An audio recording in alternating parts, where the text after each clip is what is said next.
हाय, नमस्कार सर्वांना. शुभ सकाळ. परत एका नवीन व्हिडिओमध्ये तुमचं सर्वांचं स्वागत आहे. सर्वांनी माझ्या व्हिडिओला लाईक करा, छान छान कमेंट करा आणि नवीन जर असाल ना तर प्लीज सबस्क्राईब करायला तेवढं विसरू नका. तर हे आपले कान कशासाठी असतात बायकांचे तुम्हाला सांगू का? ते आपले आता बारके बारके असे छोटे छोटे केस असतात बघा, हे असे आता माझे केस आहेत ना, असे आली होती बरं का, म्हणून मला आठवलं. तर ना असं करायचं. इकडचे मी असं करते, काय काय बायका काय करतात, उगच असं करायचं बरं का, परत तो इथं येतो, मग परत ती मागं सरकवते, परत तो इथं येतो असते. ती बट्टा असतात, ते अशा बट्टा सोडायचे इकडं.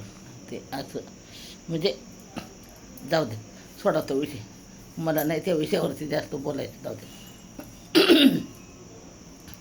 तर खूप छान असा विषय घेऊन आलेले आहे मी बरं का. काय झालं होतं, म्हणजे बरेच तेव्हा आमचा साऊ आहे नाही का, 2-3-4 वर्षाचा असणार साऊ मला वाटते, तेव्हाची गोष्ट आहे. तेव्हा ना तुझ्यात जीव रंगाला ही सिरियल लागायची 7 वाजता. आणि काय काय लोकांना कसं होतं, म्हणजे मला पण ती सिरियल आवडत होती, मग काही बरेच लोक सिरियलची वाट बघायची, असं तसं होतं. तर आनंद मिळायचा व्हिडिओ सिरियल बघून, त्यावेळेस मस्त वाटायचं. मला पण आवडत होती सिरियल. मग ना माझा मुलगा जात होता जिमला, आणि मी बसले होते, मेथीची भाजी का कुठली तरी भाजी होती, ती भाजी निवडत बसले होते मी. आणि साऊ पण माझ्याजवळच होता. माझा स्वयंपाक झाला होता वाटतं. आणि माझ्या भावाचा फोन आला, आणि भावासंग बोलता बोलता बोलता का नाही, एकदम माझ्या असं मला असं दाबल्यासारखं झालं छातीमध्ये. दाबल्यासारखं झाल्यावर त्याला म्हटलं, ठेव ठेव बाबा फोन, मला कसं तरी व्हायला लागलं. म्हणजे देवाने वेळ पण कशी आणून दिली बघा मला. मग म्हणलं, मी त्याला म्हणलं, ठेव बाबा फोन, मला कसं तरी व्हायला लागलं म्हणलं. आणि मग मी काय केलं, माझ्या पोरक्याला फोन केला लगेच. म्हणलं, अरे प्रत्येक मला बरं वाटणं झालं आहे, मला कसं तरी व्हायला लागलं आहे, आणि तू लगेच निघून ये. आणि मग मी त्याला फोन केला, फोन मी ठेवला, आणि मग एकदम असं बाथरूमला आल्यासारखं झालं. बाथरूमला गेलो लगेच टॉयलेटला. म्हणजे काय झालं होतं, मला माझं BP जास्त वाढलं होतं. असं झालं होतं मला काही सुचना, काही कळलं ना मला पाणी देत होता, पाणी पण नको असं मला झालं. मग मला जरा वेळ झोपवलं, मग त्याने तोपर्यंत डॉक्टरला फोन केला. मग ना मला दवाखान्यात घेऊन गेला तो, शिर्के डॉक्टर म्हणून आहे, तिथे घेऊन गेला. मग त्यांनी काय केलं, थोडीशी पट्टी काढली, माझं BP त्यांनी चेक केलं, तर ते म्हणले यांचं ब्लड प्रेशर जास्त वाढलं आहे म्हणले.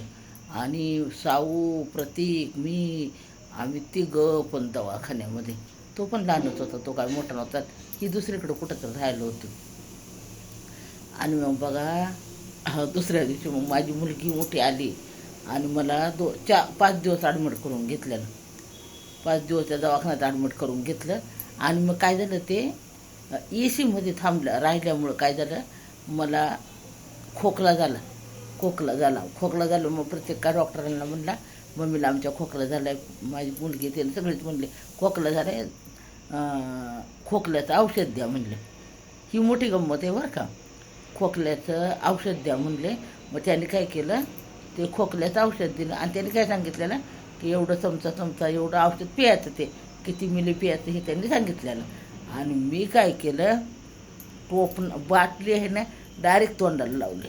करामती मीनाक्षी रोड म्हणजे काय साधी समजता का तुम्ही, करामती. आणि ते औषध पिलं, आणि जे मला गुंगी आली म्हणून सांगू तुम्हाला, कोण दिसल त्याला हाका मारायची गेड्यावाने. आणि मग ती एक सिस्टर आले, तिला त्या दिवशी दिदी नव्हती आमची, तिला मी दिदी म्हणूनच हाक मारायला लागलो. म्हणजे असं काही पण बडबडायला लागलो मी. मग ते, आणि सगळी तिथली पेशंट होती ना, ते लोक सगळे हसत होती मला नंतर माझ्या मुलग्याने मला सांगितलं, म्हणजे असं असं झालं म्हणून. तेव्हा मुलग्याचं माझं लग्न नव्हतं झालं, तिला बरेच वर्ष झाले. तर अशी करामती मीनाक्षी बरोबर तुम्हाला काय सांगू तुम्हाला. तर असा हा किस्सा होता. असे बरेच किस्से आहेत, छोटे मोठे मी नक्कीच तुम्हाला सांगण्याचा प्रयत्न करेल. तर कुणी अतिरेक झाला ना औषधाचा का, त्याचा उलटा परिणाम होत असतो. असं डॉक्टरांनी सांगाल तेवढंच औषध पीत जावा, बळबळ काही करू नका तुम्ही. तर चला, अजून काय मला जास्त आठवत नाही. जेवढं आठवतं, जेवढं माझ्या लक्षात येतं तेवढंच मी सांगते तुम्हाला. हां, आणि महत्त्वाचं सांगते, मी ज्या बेडवर होते ना त्याच्या शेजारी एक बेड होता. त्या बेड मी जाईल ना दवाखान्यामध्ये, तेव्हा त्या पलीकडच्या बेडवरती माणूस देवा घरी गेल्याचाच असायचा. चांगला बोलत्याला माणूस देवा घरी गेला. पण तो माणूस वयाने पण होता आणि त्याची भरपूर लोक जैनांचा होता. लई लोक त्याला बघायला येत होते. आणि असं, तर चला बाय बाय. व्हिडिओ आवडल्यास लाईक, कमेंट, चॅनलला सबस्क्राईब करा. बाय बाय सगळ्यांना.